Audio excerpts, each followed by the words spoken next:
Hello friends, in today's video we will solve Geeks for Geeks problem of the day, which is geeks and string. We are given a geek as a list of allies containing n words and q queries. For each query we need to each query consists of a string x, and for each query we need to find out how many strings in list has string x as its prefix. Okay, so for this example we can see that the string abr is occurring as a prefix in two of the strings. The first is this one and the second is this one, and similarly geeks is occurring as three times as a prefix in the word string, okay, word list.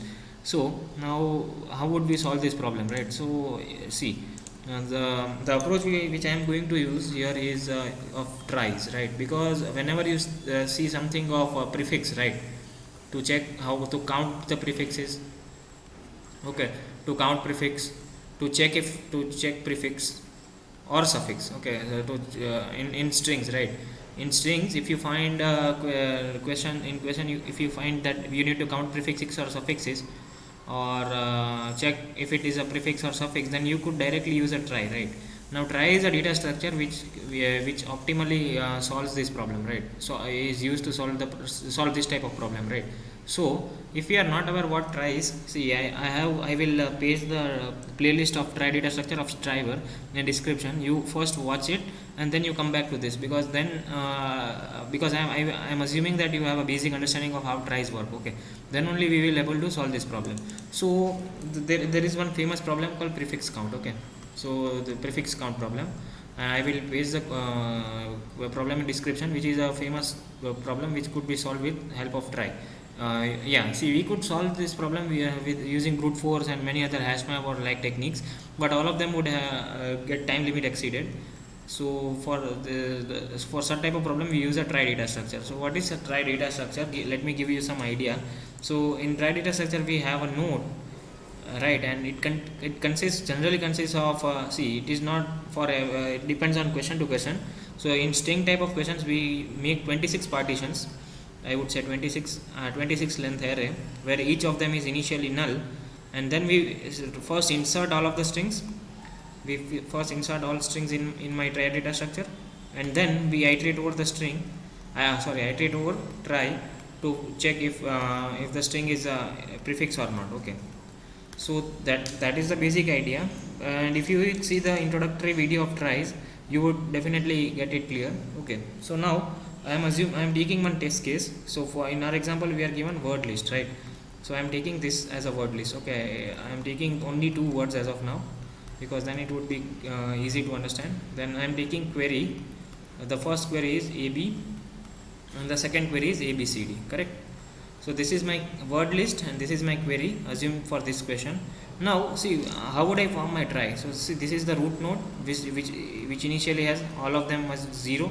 I would have null values, and I will also maintain one count variable corresponding to each node. One count variable initialized to 0.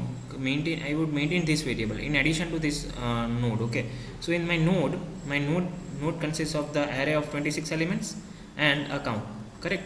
So this is my, I would say, user defined data type, or I would define a class or a struct defining a node which would contain a count variable and my array of 26 elements which are all initialized to null initially, correct? Now first I told you two things, right? First we need to insert all of the words, so that would take big of n time, correct? So first I would insert all of the words. So I would insert ABC, right? So I am checking in my root node if there is a present. No, I can see that A is null, right? So then what I would do, I would insert A, and the A's try would be pointing to some new node, correct? So now my A's try is pointing to some new node, and which will and in this point we will increment our count, because see, I have seen A as a prefix, correct? Similarly, now I am checking over here, right? If see, I have completed iterating for A, now I am doing for B, if B is present or not. So if B, I can see that B is also not present, so then I would move further and I would make one new try for B, okay, which would point to this, and my count would be increased by if the character is not present, then my count will remain only 1, right? See, because since I have seen AB only once, correct, as of now. Now for similarly for C, I am seeing that in this try, we will be at this node. I am seeing that C is not present, C is null, right? So in the I would insert C and make one new try, okay, for C, and this is my new try, and I have all of them as ones, correct? Because since the character was not present, I am marking it as 1, correct? Now the first word is over. Now I try to insert second word, A. I am seeing that A is already present in my root. A is already present in my try, and I am starting with A only, right? So then I would increment A's try by 1, which is 2.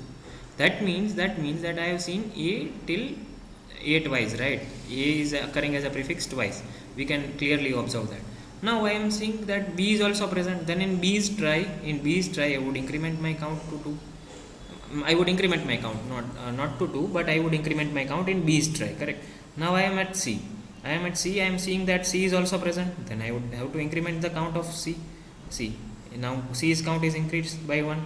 So that means that I have to increment the count in C's try. Now C's try is this one, okay, not this one. We always lag by 1 character, so C's try is this one, and we increment over there only, correct?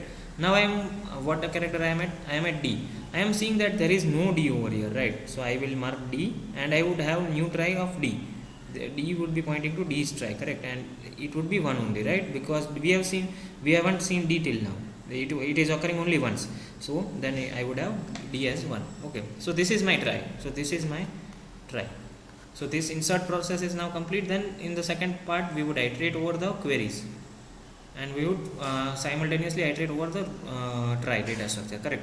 Now I am iterating over A and B. First I am seeing that A is present, correct?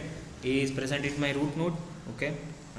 Then I will move to A's try, okay? Then I am seeing that B is also present. Then I would move to B's try, correct? So this is B's try, okay? This element is B's try, okay? Don't get confused. See, this is A's try, this is B's try. Okay, now my word is ended, right? Now my word is ended, then I would finally return my count. Which is 2. So we can clearly see that AB is occurring as a prefix in both of the strings, right? So for this query, I would return 2. Now I have A, B, C and D as my second string. I would again start from my root of the try. I am finding A, yeah, A is present. Then I would move to A's try, seeing that B is also present, seeing that C is also present, and in C's try, D is also present. Then I would move to D's try, okay? I would not return the answer from here only. I would move to D's try. What is D's try? This one. And then finally return my count, which is 1. So you can see that ABCD is occurring as a prefix in only one of the string. ABCD is occurring as a prefix in this string only, correct? So this is the case. So this is the solution to this problem. We will use try data structure, and I would paste the code for this in description, and I will also link to a playlist of Striver in which he has explained try data structure in very simple terms, and he has solved some problems also. So if you are liking this, if you found the solution to be helpful, do not forget to subscribe the channel and comment down your doubts. I will try to explain it again, okay? Yeah, thank you, and like the content. Thank you.